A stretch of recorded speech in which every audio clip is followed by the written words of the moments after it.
Yup. This is, oh, look at that prime. Ain't nothing like a prime brisket. This is another trimming with Smoky Boys, HTX Barbecue.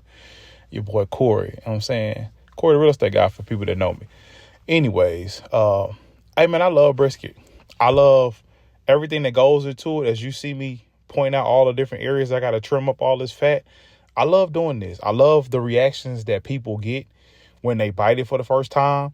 And they're like, God, dog, that thing is flavorful, juicy, all of the above. Anyways, during this trim, sorry for the long video, but it is kind of long. I speed up a lot of places.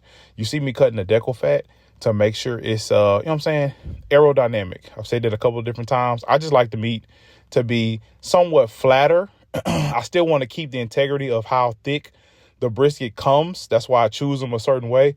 And, you know, side note, pause on everything I'm saying. When you're talking about barbecue, it's just a lot of words you say. You got to pause, and we're in a pause society. So, you know what I'm saying? Just pause the whole video. Anyways, you see all of that. You see the grain where it's going. It tells me how I'm going to trim it. I trim it differently on the flat than I do from the point. And you see the marbling.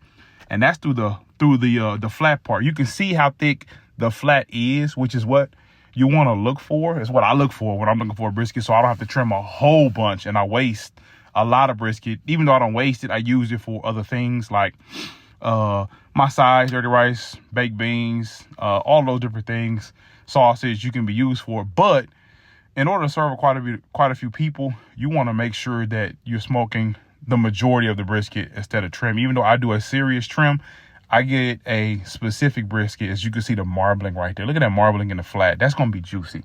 And that's going to be flavor. It won't be burnt. It won't be just so tough.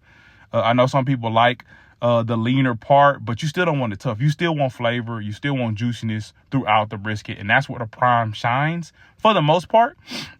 And that's where the thickness of the flat is beneficial, so it could withstand what's going on during the cooking process. Now I'm just making sure that I trim that boy up the correct way. Around the corners, don't have sharp corners so they don't burn up or crisp up. And I make sure everything has a somewhat of a sharp line because I like the way it looks. And then I just make sure that I keep on trimming down when I see that the fat is a little bit higher than what I want it to be, because some people don't like the fat like that.